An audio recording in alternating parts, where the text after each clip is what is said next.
Hey guys, welcome back to the channel. Today I'm going to do a quick review of the Starbucks Princi blend I picked up from the Seattle Roastery, and I'm going to tell you if it's any good. So let's get into it. Okay, so I've never heard of this coffee until I saw it in Seattle, but apparently it's a special blend in collaboration with legendary Italian baker Rocco Princi. Starbucks has a partnership with Rocco Princi, and some of his bread and pastries are also served at Starbucks Roastery locations.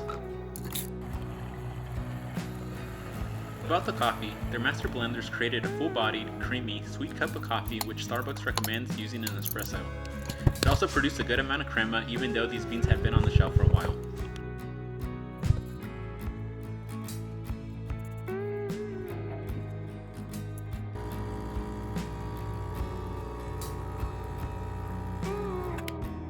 The tasty notes are rich and caramelly sweet with deep tones of dark chocolate. Overall, I thought it was a decent coffee, but nothing extraordinary that stands out. For that, I'll give it a 6.7 out of 10. Definitely worth a try if you could find it, because everyone's experience and taste may differ.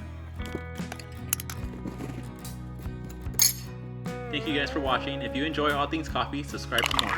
Cheers!